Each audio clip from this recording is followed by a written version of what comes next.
Real Madrid just became the first football club in history to break 1 billion euros in revenue, twice in a row. And they did it with no owner, no billionaire, no sovereign wealth fund, no one writing blank checks behind closed doors.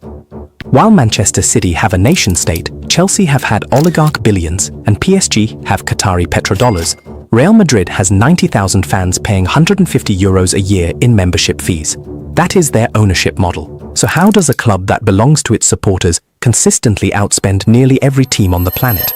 The answer involves a financial trick that no other football club has pulled off quite like Madrid, and it is buried in a balance sheet entry most fans will never see. Real Madrid was founded in 1902, and for over 120 years it has been owned by its members, its socios. Right now, roughly 90,000 socios pay around €150 a year for membership. Do the maths, that is about 13.5 million euros a year. That would barely cover the wages of one decent squad player for a season. So socios are not the cash machine, they never were. But here is why the structure matters, because there is no external owner pulling money out of the club. Every single euro of commercial growth stays inside the club and compounds.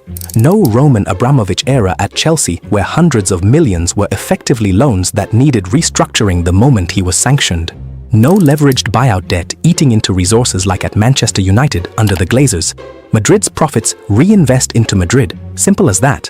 For most of the 2010s, Real Madrid were generating around 600 to 700 million euros a year in revenue, dominant but not untouchable. Then something structurally changed. In 2024, Madrid became the first football club ever to cross 1 billion euros in annual operating revenue. In 2025, they did it again, 1.185 billion euros. No other club has crossed that barrier even once. So what shifted? Let's look at the actual numbers, because there are three specific financial mechanisms doing the work, and each one is more interesting than the last. The Santiago Bernabéu used to be a football ground. It is now a 1.3 billion euros entertainment complex designed to generate revenue 300 days a year. The renovation, which wrapped up ahead of the 2024-25 season, added a retractable roof, a retractable pitch, luxury hospitality suites across multiple levels, immersive stadium tour experiences, and a concert capacity that expands to over 100,000 with standing areas. The financial impact is staggering. In 2023, Madrid's matchday revenue was 122 million euros. By 2025, it had risen to 280 million euros. That is an extra 158 million euros a year from the same plot of land in West Madrid. And the club's own projections say there is still more growth potential untapped. To put that in perspective, that extra 158 million euros a year is larger than the total annual revenue of most championship clubs in England. Real Madrid generated it simply by rebuilding their stadium and making it work harder. That is not a football story. That is a real estate investment embedded in an entertainment story. But here is where it gets interesting, because Real Madrid did not actually use their own money to fund that renovation. The Bernabéu renovation cost between 800 million and 900 million euros. Real Madrid is member-owned. There is no billionaire to write that check. So how did they fund it? In 2022, Real Madrid signed a deal with American investment firm 6th Street Partners. In exchange for 360 million euros paid upfront, 6th Street received the right to participate in the commercial revenues generated by the new Bernabéu for 20 years, specifically 30% of profits above a 50 million euros annual threshold. As an accountant, what immediately stood out to me when I looked at the maths was how this 360 million euros was classified. It was not recorded as a loan, it was structured as deferred revenue from a commercial partnership, and that distinction is everything. A loan sits on your balance sheet as financial debt, constrains your financial fair play headroom, and generates interest charges that hit your profit and loss account every year. Deferred commercial revenue, like the one Real Madrid signed, does the opposite. It can boost reported revenues, increases your squad cost ceiling under La Liga's financial control rules, and frees up more money for transfers and wages.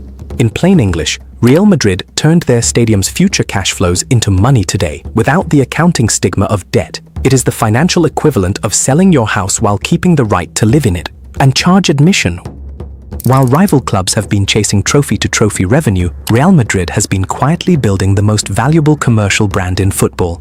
Their shirt is now valued at 260 million euros, the single highest shirt valuation of any club on the planet. Manchester United sit at 200 million euros, Barcelona at 183 million euros, Manchester City at 171 million euros, Emirates generates roughly 70 to 80 million euros a year for Madrid, and a new deal being finalized right now is expected to push that to nearly 100 million euros annually. Adidas pays approximately 120 million euros a year for the kit deal. HP sits on the sleeve as technology partner. Madrid's commercial team is actively targeting 300 million euros a year from shirt sponsorship alone, across Emirates, Adidas, and HP combined. That is before a single football is kicked. The headline ratio, though, is this. Real Madrid paid 514 million euros in total wages in 2024-25 against 1.185 billion euros in revenue. That gives them a wage-to-revenue ratio of just 43%. The industry benchmark for financial sustainability is around 70%.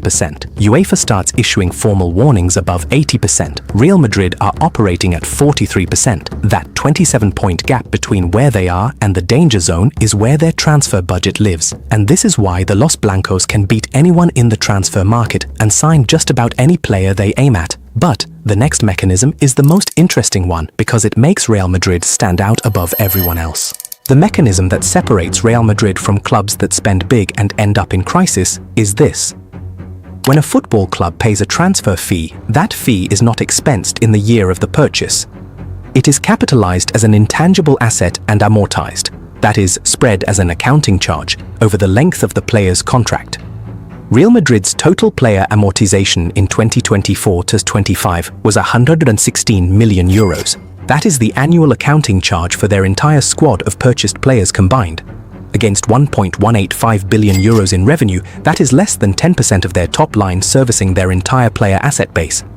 As a reference point, Chelsea's annual player amortization has been estimated at over 300 million euros in recent seasons, against revenues roughly half of Madrid's.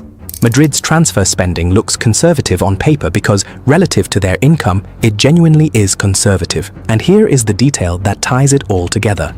Kylian Mbappé joined Real Madrid in 2024 on a free transfer. Zero transfer fee amortization on the most high-profile signing in years. His base salary is 15 million euros net per year, but even that sits inside a wage bill with a 43% efficiency ratio. Here is what everyone gets wrong about Real Madrid's financial power, and this is the thing that only the math reveals. Most people think the secret is Galáctico spending, the idea that Real Madrid has always thrown hundreds of millions at the world's biggest names and used trophy prestige to print money. The actual transfer data tells a completely different story. Over the past decade, Real Madrid spent a total of 785.6 million euros on player acquisitions. Every single club in the Premier League's Big Six has outspent that figure in the same period. Newcastle United, taken over by Saudi wealth in 2021, are not far behind either. Real Madrid, the club everyone assumes is football's biggest spender, has been consistently outspent in the transfer market by clubs with a fraction of their revenue. The real reason nobody talks about is this. Real Madrid's model is not to outspend, it is to out-earn. And because they out-earn, they can offer elite wages, fund a state-of-the-art facility, and still post a profit, while clubs spending more than them on transfers accumulate debt. Their pre-tax profit in 2024-25 was 31 million euros. The closest Spanish club to them in profitability that season was Athletic Bilbao at 8 million euros. That is the structural gap in one number, and it is entirely a function of the member-owned model, because no shareholder is extracting dividends, no leveraged buyer is charging the club interest on their own acquisition debt, and no short-term owner is draining the treasury to fund a personal exit. Every euro of the 1.185 billion euros stays in the building. So, what can other clubs learn and implement? Real Madrid's financial model is not an accident, and it is not built on glamour. It is built on three interlocking systems. A stadium redesigned as a 300-day-a-year entertainment engine generating 280 million euros in matchday revenue alone. A commercial brand now targeting 300 million euros a year from shirt sponsorship. And a member-owned structure that keeps every euro of profit compounding inside the club for over a century. This is why the gap between Real Madrid and the rest of football is not closing, it is widening. While their rivals scramble for the next billionaire or the next sovereign wealth fund, Madrid has already solved the financial equation everyone else is still working on. If you found Madrid's financial breakdown story interesting, you will absolutely be fascinated by this next video, where I break down how PSG spent 1.5 billion euros and won nothing. Click it, and I'll see you there.